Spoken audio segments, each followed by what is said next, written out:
भाइयों दोस्तों, welcome my YouTube channel. मैं हूं मोहम्मद लतीफ़ एडवोकेट। आज आपको धारा 128 सीआरपीसी के बारे में जानकारी देने जा रहा हूं। आज धारा 128 सीआरपीसी की सिंपल और शॉर्ट आसान भाषा में आपको परिभाषा बताने जा रहा हूं। भाइयों दोस्तों, ये धारा भरण पोषण मतलब मेंटेनेंस, गुजारा भत्ते से संबंधित है। भाइयों, बहुत से लोग ये समझते हैं कि 125 सीआरपीसी का मुकदमा उन्होंने अदालत में फ़ायर किया। कुछ लोग कमेंट बॉक्स में लिख के पूछते हैं कि हम 125 का मुकदमा जीत गए हैं, अब हमको इतने दिन हो गए हैं, इतने महीने हो गए हैं, सालें हो गई हैं और गुजारा भत्ता हमारा पति हमको अभी तक नहीं दे रहा है। उनके लिए ये ख़ास जानकारी है, क्योंकि बहुत सी महिलाएं यानी पत्नियां ये समझती हैं कि 125 सीआरपीसी के मुकदमे में गुजारा बन गया, यानी उनको गुजारा दिए जाने का आदेश अदालत ने पारित कर दिया। यानी कोर्ट में उन्होंने 125 सीआरपीसी का मुकदमा दायर किया और अपनी ज़रूरत बताई कि हम कमाते नहीं हैं, हमारा कोई ज़रिया नहीं है, कोई ज़रिया मुआइश नहीं है, हमारी कोई रोज़ी का ज़रिया नहीं है, हमारे पति से हमको 5,000 10,000 या जो भी वो मांग करें इतना गुजारा प्रति माह दिलाया जाए। और अदालत 125 सीआरपीसी के मुकदमे में सुनवाई करने के बाद एक आदेश पारित कर देती है कि पत्नी को इतने रुपए 2,000 4,000 या जो भी अदालत मुनासिब समझती है गुजारा भत्ता तय कर देती है। और उसके बाद पत्नी ये समझने लगती है कि हमको गुजारा भत्ता अब मिलने लगेगा और वो घर बैठ जाती है इस इंतज़ार में कि गुजारा भत्ता कब मिलेगा। लेकिन ऐसा नहीं है, गुजारा भत्ता ऐसे नहीं मिलता है। धारा 128 सीआरपीसी इसी से संबंधित है।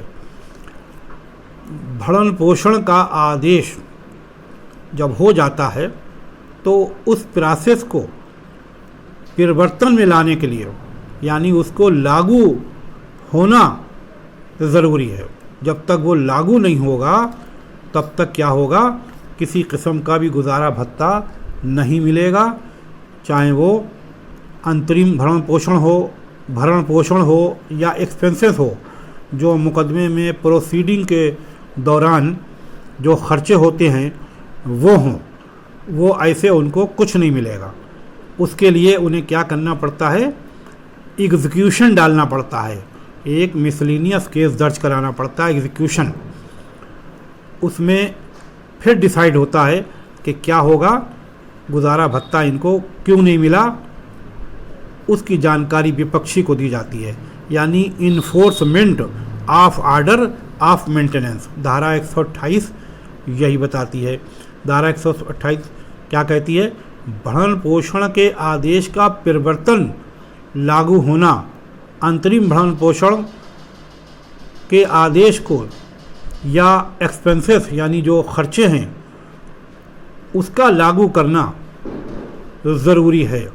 इसमें क्या होता है धारा 128 में कि उस आदेश की एक नकल, एक प्रति विपक्षी को यानी अपोजिट पार्टी को, जो पीड़ित व्यक्ति है जिसके खिलाफ अदालत ने यानी जो पति है उसके खिलाफ जो अदालत ने आदेश दिया है कि वो इतना रुपया 1,000 2,000 5,000 जो भी अदालत ने तय किया है वो रुपया प्रति माह निश्चित तारीख बताता है, उस तारीख पर अपनी पत्नी को अदा करेगा। उस आदेश की एक कापी क्या होगा, उस आदेश की एक कापी विदाउट पेमेंट यानी फ्री अदालत द्वारा उस विपक्षी को यानी अपोजिट पार्टी यानी हस्बैंड को दी जाएगी। पीड़ित व्यक्ति को वो पार्टी नकल मुहैया कराएगी। विपक्षी को जब आदेश की नकल मिल जाएगी, अगर विपक्षी किसी वजह से उपलब्ध नहीं है यानी अपोजिट पार्टी यानी हस्बैंड यानी पति अगर नहीं मिल पा रहा है तो अदालत से जो नोटिस जाएगा वो उसके किसी गार्जियन अगर कोई है, यदि कोई गार्जियन संरक्षक है तो उसको वो नकल दे दी जाएगी। गुजारा भत्ता की कार्रवाइयों से संबंधी खर्चे, आदेश, अंतरिम आदेश, उसमें सबका जिक्र होगा, वो उसको दे दी जाएगी आदेश की कापी। उसके बाद अदालत की आगे की कार्रवाई शुरू करेगी। यानी आगे की कार्रवाई क्या, यानी वो विपक्षी को जब नकल प्राप्त हो जाएगी, नोटिस प्राप्त हो जाएगा, तब वो अदालत में आएगा और आके वो गुजारा जमा करेगा। अगर बाई चांस, क्योंकि गुजारा तो उसको ऊपर बन गया है, गुजारा उसको देना है, अब इजरा की कार्रवाई, एग्जीक्यूशन, इजरा की कार्रवाई चल रही है, अब आके उसको गुजारा देना ही है। और अगर वो गुजारा नहीं देता है तो फिर अदालत उसके ख़िलाफ़ आगे प्रोसीड करेगा, यानी आगे की कार्रवाई करेगी। लेकिन इस धारा 128 CRPC में यही बताया गया है कि भरण पोषण के आदेश हो, अंतरिम आदेश हो, यानी इंटीरियम मेंटेनेंस जिसे कहते हैं, मेंटेनेंस देने का आदेश, इंटीरियम मेंटेनेंस देने का आदेश या फिर एक्सपेंसेस का आदेश, जो भी अदालत ने दिया है, विदाउट पेमेंट यानी निःशुल्क उसकी कापी, उसकी नकल उसको दी जाएगी। और परिवर्तन, आदेश का परिवर्तन, यानी आदेश का परिवर्तन किया जाएगा, यानी आदेश को लागू कराया जाएगा उसके ऊपर। क्योंकि अगर आदेश हो गया और आदेश रखा है, लागू नहीं हुआ उस पर, तो गुजारा भत्ता नहीं मिलेगा। इसलिए जिसका गुजारा भत्ता अदालत ने तय कर दिया है, ऑर्डर कर दिया है, उसको चाहिए कि धारा 128 CRPC की कार्रवाई करे। और ये एक मिसलेनियस केस दर्ज होगा, यानी प्रक्रियावाद में ये दर्ज होगा, इस पर नंबर पड़ेगा और नंबर पड़ने के बाद एक आदेश अदालत पास करेगी कि उस व्यक्ति को इसकी खबर दी जाए, यानी इत्तला दी जाए। तो उस व्यक्ति को अदालत द्वारा इत्तला यानी नोटिस भेजा जाएगा, उसके बाद ही आगे की कार्रवाई होगी। धारा 128 CRPC में यही बताया गया है। और अगर कोई ये समझता है कि घर बैठे बैठे 125 का मुकदमा में हम जीत चुके हैं और घर बैठे बैठे हमको गुजारा मिल जाएगा, तो ऐसा कुछ नहीं है। लेकिन उसको गुजारा मिलेगा ज़रूर। अगर अदालत में वो व्यक्ति हाजिर होने के बाद भी गुजारा नहीं देता है तो अदालत के बाद और ऑप्शन है, अदालत उसको रिकवरी वारंट जारी कर सकती है। और रिकवरी वारंट के बाद भी अदालत को उसकी प्रॉपर्टी अटैच कराने का ऑर्डर दे सकती है। उसकी कोई भी चीज़ जो उसकी अपनी है उसकी नीलामी करा सकती है। ये पुलिस को आदेश दे सकती है कि उससे इतना रुपया, जो भी अमाउंट रुपया हो गया हो, लाख, 2 लाख, 50,000, उसकी कोई भी चीज़ नीलाम कर दो, बेच दो। बेच देने के बाद वो रुपया अदालत में जमा करो, यानी उसकी पत्नी को किसी भी तरह से रिकवरी करा के वो रुपया दिया जाए। और उसके बाद भी वो रुपया नहीं मिलता है, तब अदालत और आगे की कार्रवाई कर सकती है। अदालत वजह बताएगी कि रिकवरी नहीं हुई, तब अदालत उसका, विपक्षी का अरेस्ट वारंट भी जारी कर सकती है। लेकिन अरेस्ट वारंट जारी करने से पहले अदालत को ये स्पष्ट करना होगा कि गुजारे भत्ते की रकम वसूल नहीं हो पा रही है। वो व्यक्ति जिस पर ये गुजारा तय किया गया है, वो व्यक्ति गुजारा नहीं दे रहा है और वो गुजारा देने से असमर्थ है या फिर वो गुजारा देने से बच रहा है, तभी ये हो सकता है। वरना अरेस्ट वारंट पति का, हस्बैंड का जारी नहीं किया जा सकता। किसी भी हालत में उसका अरेस्ट वारंट जारी नहीं किया जा सकता। और अरेस्ट वारंट जारी किया भी जाता है तो 1 महीने से ज़्यादा एक बार में उस विपक्षी को यानी हस्बैंड को जेल में नहीं रखा जा सकता है।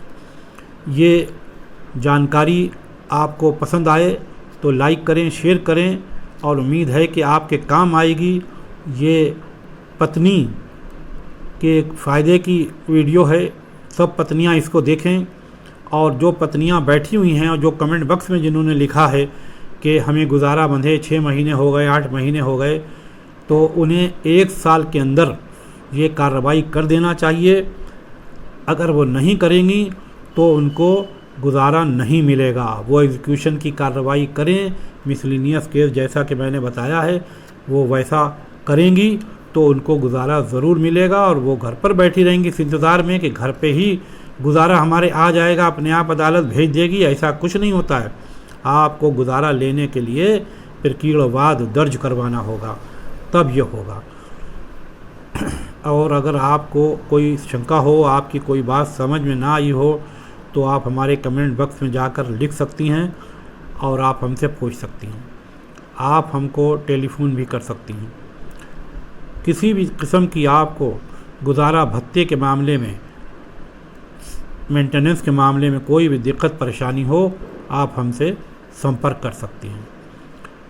और अगर आप हमारे इस चैनल पर नई हैं या आपने हमारे इस चैनल को अभी तक सब्सक्राइब नहीं किया है, तो हमारे इस चैनल को आप सब्सक्राइब कर लीजिए और बेल आइकन के बटन को प्रेस कर दीजिए, ताकि जैसे ही अगली वीडियो अपलोड हो उसकी जानकारी, उसका नोटिफिकेशन सबसे पहले आप तक पहुँचे। ये वीडियो यहाँ तक देखने के लिए आपका धन्यवाद। और अगर आपकी कोई और कानूनी समस्या हो, आपका किसी भी किस्म का कानूनी सवाल हो, वो भी आप हमसे संपर्क करके टेलीफोन पर भी पूछ सकते हैं, और आप हमसे सीधे संपर्क कर सकते हैं अगर शाहजहाँपुर ज़िले के आप रहने वाले हैं। अगली वीडियो में अगली सेक्शन के साथ आपसे फिर मुलाकात होगी। जब तक के लिए बाय बाय।